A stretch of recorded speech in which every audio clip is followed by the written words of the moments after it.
जिस तरह की एक जियो पॉलिटिक्स चल रही है पूरे वर्ल्ड के अंदर, वो वैश्विक वातावरण जो पूरा ख़राब चल रहा है, उससे पूरी दुनिया इस बात को जानती है कि हमारा सराफा कारोबार कितना ज़्यादा प्रभावित हो गया है। हम भारत सरकार से, और हमने ज्ञापन भी दिया है वित्त मंत्री को, हम भारत सरकार से यही उम्मीद करते हैं कि एक तो आयात शुल्क में थोड़ी कमी करें, जीएसटी की रेट्स को कम करें। अभी हमारे ऊपर 3% जीएसटी लगता है, क्योंकि जब 1 लाख रुपए चांदी थी या उससे भी कम चांदी थी तब भी 3% लगता था। आज चांदी की रेट 3 लाख से ऊपर है तो भी 3% लगता है। तो हम गवर्नमेंट से ये रिक्वेस्ट करते हैं कि उसकी दर को 1% पे लेके आए, जिससे कि ग्राहकों को थोड़ी सी राहत मिले।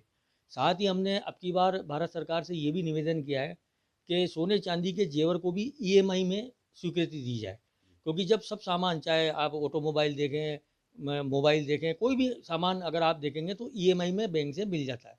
केवल सोना चांदी ऐसा है जो परमिशन नहीं है।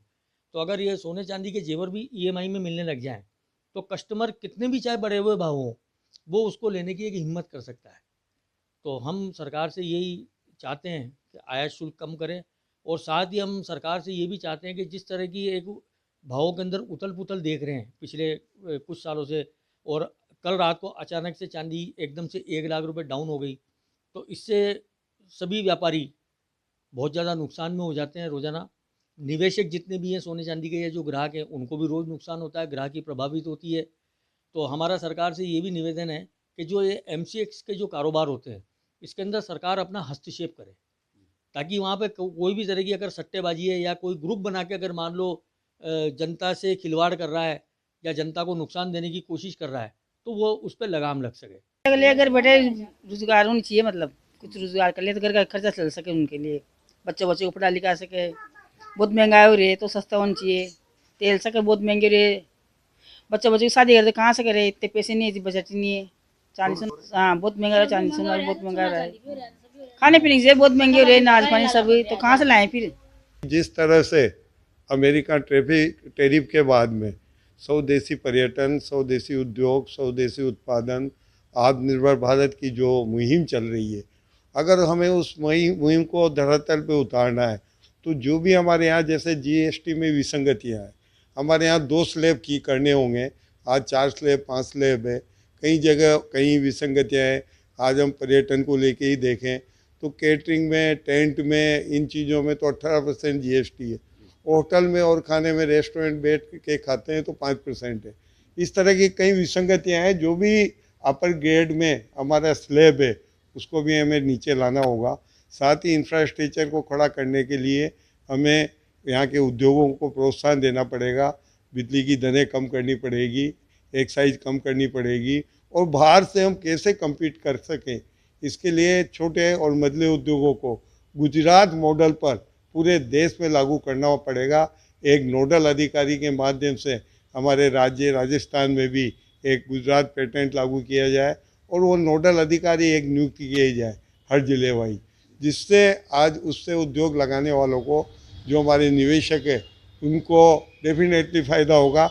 इंफ्रास्ट्रक्चर खड़ा किया जाए, नई जगह जहाँ पे उद्योगों की और पर्यटन की संभावना है, वहाँ पे सरकारों को चाहिए कि वहाँ पे एयरपोर्ट और प्रॉपर इंफ्रास्ट्रक्चर खड़ा किया जाए।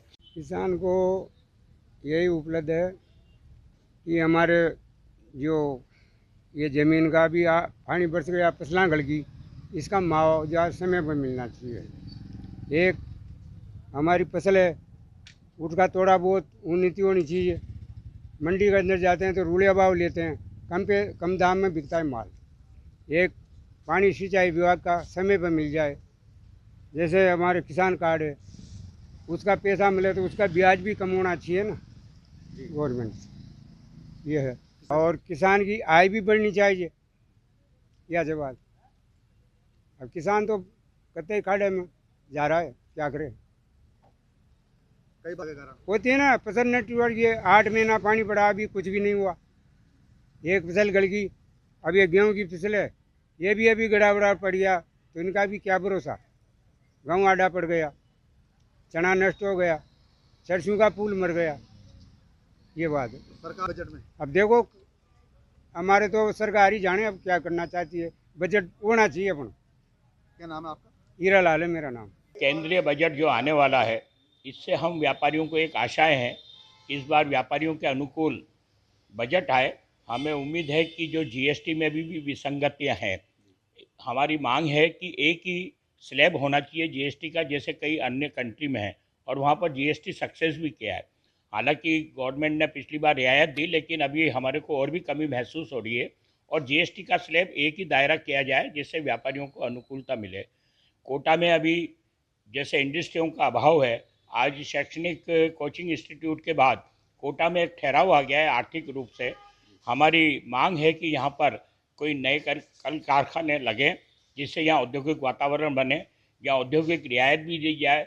सरकार घोषणाएं तो करती है, लेकिन कोई उसका इम्प्लीमेंट अभी यहाँ व्यापारियों को या औद्योगिक लोगों को नहीं हो रहा है, जिससे यहाँ पर नए कारखाने लग सकें। साथ ही यहाँ पर एक कोचिंग इंस्टीट्यूट जो एक हब है हमारा, उसमें हम लगातार मांग करते आ रहे हैं कि जीएसटी उसमें कम किया जाए या हटाया जाए, लेकिन गवर्नमेंट ने अभी तक कोई रियायत नहीं दी है। हमें उम्मीद है कि इस बार कोचिंग इंस्टीट्यूट पे भी जीएसटी कम किया जाए। इसी तरीके से जैसे छोटे व्यापारी हैं, इनको लोन देने में थोड़ा इजी हो। अभी जो मेडिकल मार्केट है, इसमें कई हमारे जो एक्साइज ड्यूटियाँ जो बढ़ी हुई है सर्जिकल आइटम पे, उनको भी कम किया जाए, जिससे आम गरीब लोगों को उसकी राहत मिल सके। एक दवा नीति भी नए तरीके से बनाई जाए। आज कल जो दवाइयों की इंडस्ट्रियाँ हैं, एक इतनी अनुपात में रेटें बढ़ते जा रही है, जिससे आम गरीब लोगों का और आम लोगों का दवाइयाँ खरीदना भी दुश्वार हो रहा है। इसमें एक दवा नीति नई बनाई जाए, जिसमें एक फिक्स मार्जिन इनका किया जाए। जैसे जेनरिक में अभी भी कोई कार्रवाई नहीं है, 50 रुपये की स्टिक 100 रुपये में बिकती है, तो उस पर भी एक कार्रवाई की जाए कि एक ही रेट पर यहाँ पर कम रेट पे लोगों को दवाइयाँ उपलब्ध हो।